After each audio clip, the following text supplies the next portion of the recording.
Hello everyone, welcome to Rock Your Data Book Club Meet. And I'm very happy to see many of you are familiar faces. They are coming back again and again. I'm very thankful for your support. And today we are going to cover on the page 34, the only one. And yep, this is the section one table, one sheet. Let me show you the example why we want to do all these things.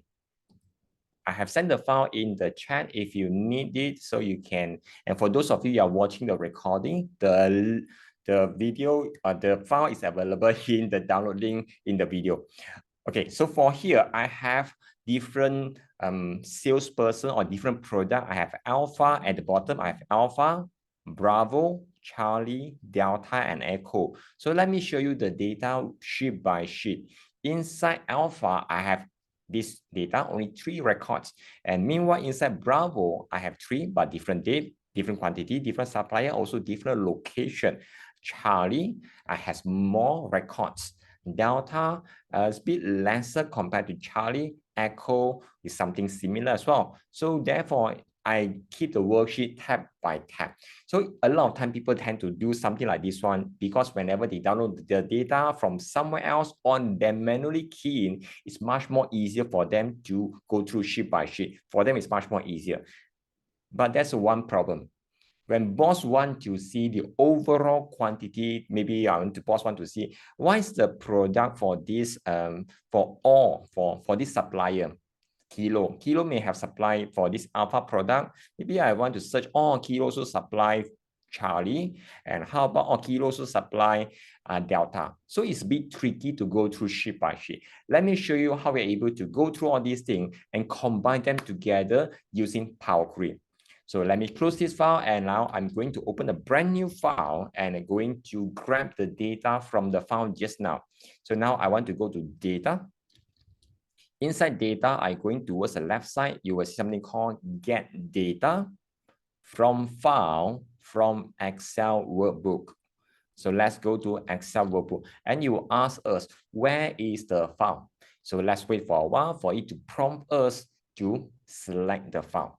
Very good. So now I'm going to go to the file. I select the data file. And whilst loading, it will bring us to a place called Power Query Editor.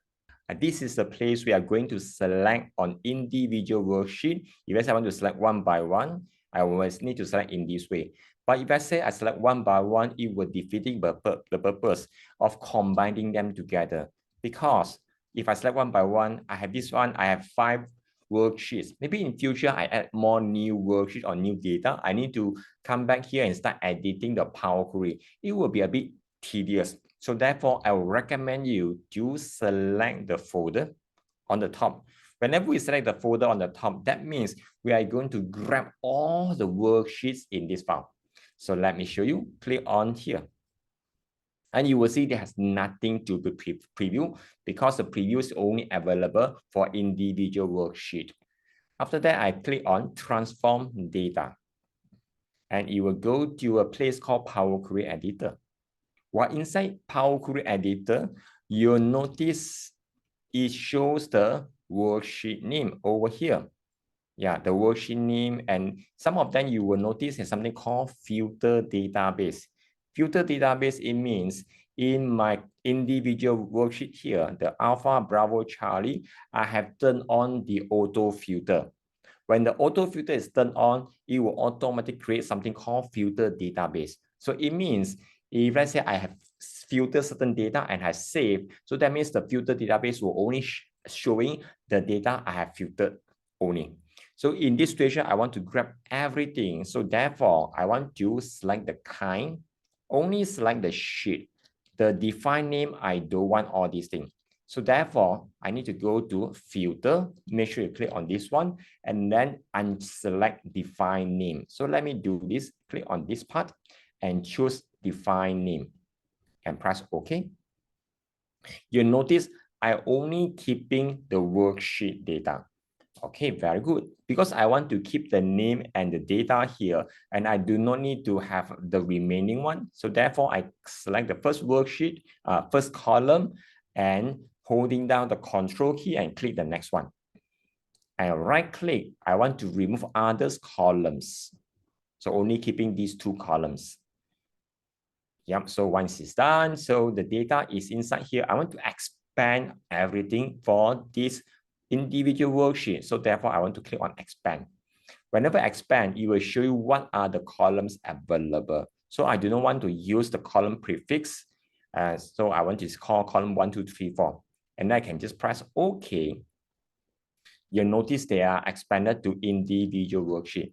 And you will notice the data, the date quantity supplier, they are repeating because they are the first row for individual worksheet. Like example here, this is Alpha, this Bravo, Charlie, and Delta. So therefore, I only want to keep the first one, and the rest I want to remove it. To keep the first one or to use the first one as the header rather than changing the name one by one, we can use something called use first row as header. You can click on this small button over here, click. Then you have something called use first row as headers. After you click, you'll notice the step will automatically add something called change type. My recommendation is to remove the change type whenever after promote headers, because the product or maybe the worksheet name, it may change in the future. So I do not want to keep this. Later I can add on. So I just remove it. And the very first one is not the alpha. This is the team, maybe a salesperson, but for this one, it could be the product. This is product. I can double click, make sure I change the name called product. Enter. So I product, date, quantity, supplier, and so on. And after that, the remaining headers, I want to remove them. So therefore, I can click on the filter button, make sure I unselect the specific name, and press OK. You'll notice the corresponding headers for different worksheet has been removed. And before we finish or before we load the whole thing back to Excel, remember double check on the data.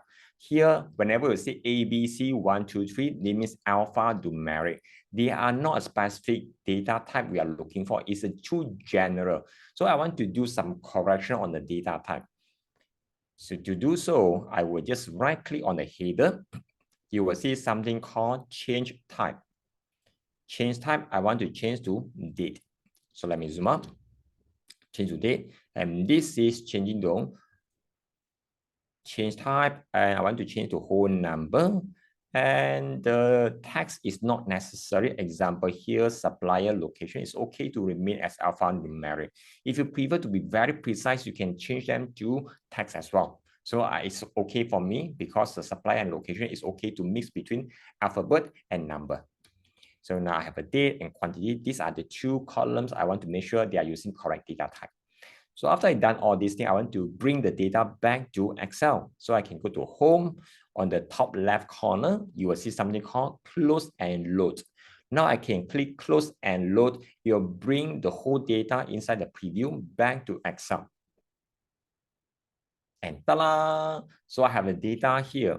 So when this kind of data, instead of individual worksheet, now I can combine them into a single worksheet. So therefore, whenever boss is asking me, hey, the supplier kilo, what kind of product they are supplying? So we can just change it to filter kilo, enter. Yeah, you can easily telling boss, hey boss, kilo is supplying alpha, Charlie, and delta.